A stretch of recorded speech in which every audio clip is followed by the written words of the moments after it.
Rasel bypass না bypass কি আসছে, আসতেছেন। আল্লাহর ধরা বড় কঠিন ধরা। এখন মিডিয়া পাগল হয়ে গেছে, এখন কি করার দরকার? রাসেল বাইপার নাকি তার চরিত্র পাল্টাইছে। রাসেল বাইপার চরিত্র পাল্টায় নাই, সে ঠিকই আছে, আমাদের চরিত্র নষ্ট হয়ে গেছে। আমাদের চরিত্র যদি ভালো না হয়, রাসেল বাইপার নয়, এর চাইতে ভয়ানক জিনিস দিয়ে আল্লাহ আমাদেরকে শাস্তি দিবেন। এই ক্ষমতা কার?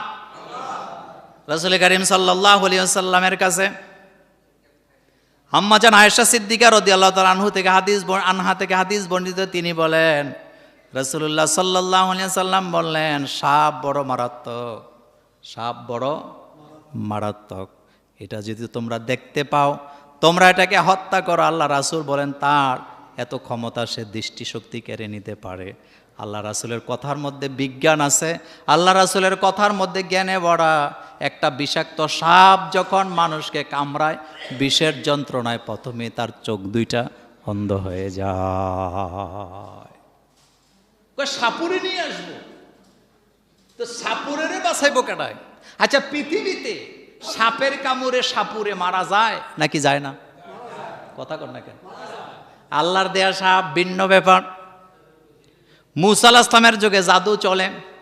ফেরাউনের লোকেরা বড় বড় সাপ নিয়ে আইছে মূসা আলাইহিস সালামকে ভয় দেখাবার জন্য। আল্লাহ রাব্বুল আলামিন মূসাকে বলতেছে, মূসা, ভয় পাওয়ার কোনো কারণ নেই, তোমার হাতে কি? মূসা আলাইহিস সালাম কয়, হিয়া আসায়া, এটা একটা লাঠি, আতাওয়াক্কাউ আলাইহা, এটার উপরে বর দিয়া চলি, এটার উপরে। এরপরে এটা দিয়া ছাগলের পাতা পারি, ওলিয়া ফিহা মাআরিবু উখরা, এটা দিয়ে আর অনেক কাজ করি। আল্লাহ বলেন, লাঠিটা ছেড়ে দাও।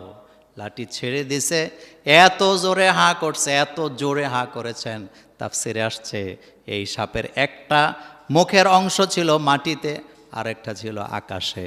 সে হাত দিয়ে যখন টান দিছে, ফেরাউনের সকল জাদুঘরদের সাপ ওই সাপের পেটে ঢুকে গেছে। এখন জাদুকরেরা কি দিছে? আল্লাহকে সেজদা দিছে। কি দিছেন? ফেরাউনের দলে যত জাদুকর ছিল সবাই সেখানে সেজদা। ফেরাউন রাগ করে বলতেছে, আমার অনুমতি ছাড়া মূসার রবকে সেজদা কেন? জাদুকরেরা বলতেছে, ফেরাউন, এখন আর বাধা দিয়া লাভ নাই, কারণ তুমি তো বুঝো না, আমরা যেটা বুঝতে পারছি। কারণ আমাদের সাপগুলোকে যেই সাপে গিলে খেয়ে ফেলেছেন, আমরা যেটা দেখাইছি এটা নিঃসন্দেহে জাদু, কিন্তু মূসা আলাইহিস সালাম যেটা দেখাইছে এটা জাদু হতে পারে না, এটা জাদুর বাপ অথবা দাদা। কারণ জাদু তো সে গিলে খেয়ে ফেলেছে, জাদু সে গিলে খেয়ে ফেলেছে। এখন রাসেল বাইপার আসছে, তুমি রিপোর্ট করো, কিন্তু গজবগুলা কেন আসে সেই ব্যাপারে তোমার রিপোর্ট নেই। বাংলাদেশে এখন রিপোর্ট চলে কি, লজ্জায় বলতে চাই না, কি রিপোর্ট চলে টেলিভিশনে? হ্যাঁ, কি রিপোর্ট চলে? জল্লাদ, ভালোই তো বুঝেন, কি নাম? জল্লাদের নাম বললাম না। জল্লাদ কয়টা প্রেম করছে, কার লগে কি করে, হেডি লয়ে দৌড়ায়, বুঝেন নাই? গরু ছাগলের পিছে দৌড়ায়। গরু আর ছাগল বলে বংশীয় গরু, বংশীয় ছাগল। মাথা ঠিক আছে তো? কথা কি ঠিক বলতেছি? মানুষ পাগল হলে কি এভাবে হয়? গরুর দাম এত কেন? এটা বংশীয় গরু। তো গরু বংশীয় হইল কেমনে? গরু সৃষ্টি করছে কে? ছাগল কয় বংশীয়।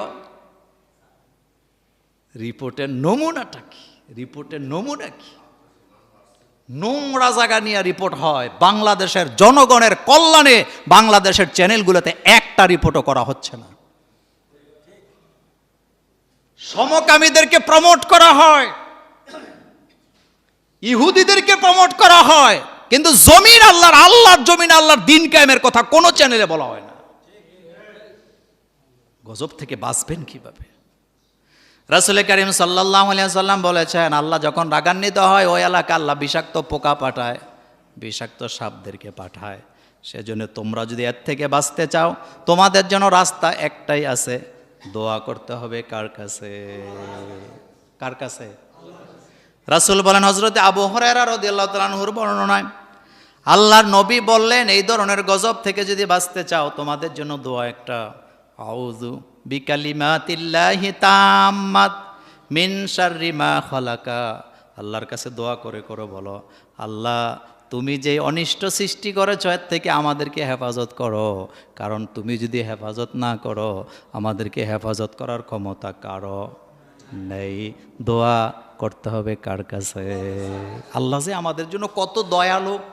শয়তানের কাছ থেকে আশ্রয় চাওয়ার দোয়া আল্লাহ আমাদেরকে শিখাইছেন, জিনের কাছ থেকে আশ্রয় চাওয়ার দোয়া শিখাইছেন, অনিষ্ট থেকে, জাদু থেকে, টোনা থেকে, শত্রুতা থেকে, এমনকি অন্ধকারের অনিষ্ট থেকে, ফাসাদকারীর ফাসাদ থেকে, বিষাক্ত পোকা থেকে, সাপ থেকে বাঁচার জন্য দোয়া শিক্ষা দিয়েছেন কে?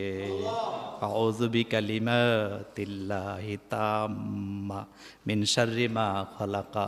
আল্লাহ তুমি আমাদেরকে হেফাজত করো, হেফাজতের মালিকানা কার? চাইতে হবে কার কাছে? চিল্লায় বলে, আল্লাহ ছাড়া কারো কাছে চায়া কোনো লাভ। যত কিছুর অনিষ্ট আছে সব কিছুর অনিষ্ট থেকে আল্লাহর কাছে ফানা চাইতে হবে।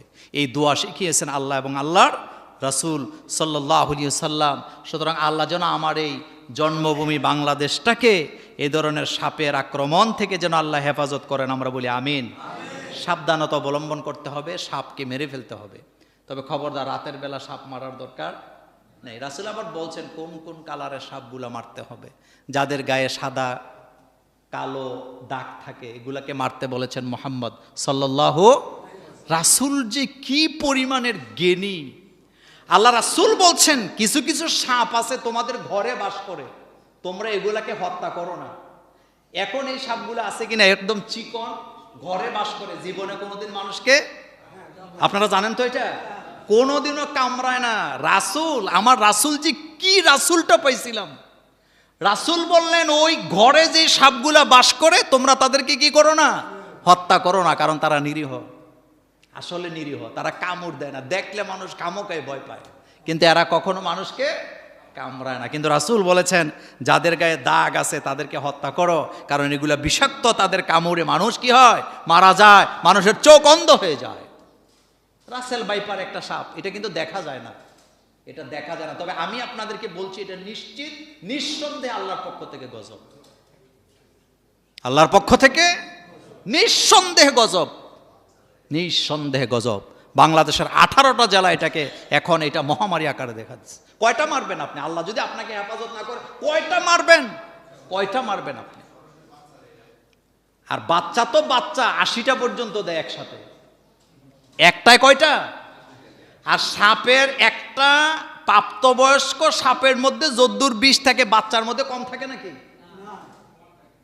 বিজ্ঞানীরা বলেছেন রাসেল ভাইপারের এত বিষ, তার পাওয়ার এত, সে 1 সেকেন্ডকে 8 ভাগ করলে 1 ভাগ সময়ের মধ্যে কামড় দিতে পারে। মানে 1 সেকেন্ডকে কয় ভাগ? 8 ভাগ করে যতটুকু পাওয়া যায় এই সময়টার মধ্যে সে সবল মেরে আপনার শরীরের মধ্যে বিষ ঢুকায় দিতে পারে। একটা লোককে 10টা ভ্যাকসিন দেওয়া হয়েছে, কাজ হয় নাই। কথা কি বুঝতে পারছেন? কয়টা দিছে? ভ্যাকসিনের উপরে আল্লাহকে ভুলে গিয়ে দেখেন না এখন কি ঢুকাই দিছে। কাজী ইব্রাহিম সাহেব, আল্লাহ তাকে হায়াত দারাজ করুক। কাজী ইব্রাহিম সাহেব এই করোনা ভাইরাসের ব্যাপারে যতগুলা বক্তব্য দিয়েছেন সবগুলা সত্য প্রমাণিত হয়েছে। তিনি বলেছিলেন এটা টিকা না, এটা বিষ ঢুকাইতেছে, টের পাইবেন 1 বছর পরে। এখন ডাক্তারের কাছে যাবে, ডাক্তাররা ডাইরেক্ট কয় আপনার চুলকায় কেন? কয় করোনা ভাইরাসের টিকার কারণে হয়েছে। তা আগে বলেন নাই কেন? ওই দিন এক ডাক্তারের কাছে গেছে রুগী, যায় বলছে ডাক্তার সাহেব আমার চুলকায়। কয় সমস্যা না, এটা টিকা দেওয়ার কারণে হয়েছে। তো ওষুধ দেন। কয় ওষুধ দিতে পারবো কিন্তু ভালো করার গ্যারান্টি নাই, কারণ আমার নিজের মা বাপ 14 গোষ্ঠীর হয়ে রয়েছে, আমারও হয়ে রয়েছে, আমার নিজেরই ভালো হয় না। কথা কি বুঝেন? কোরআন হাদিস একদিনের জন্য আসে নাই, কিয়ামত পর্যন্ত কার্যকর আছে। আল্লাহ যেন এই জাতিকে হেফাজত করেন, আমরা বলি আমিন।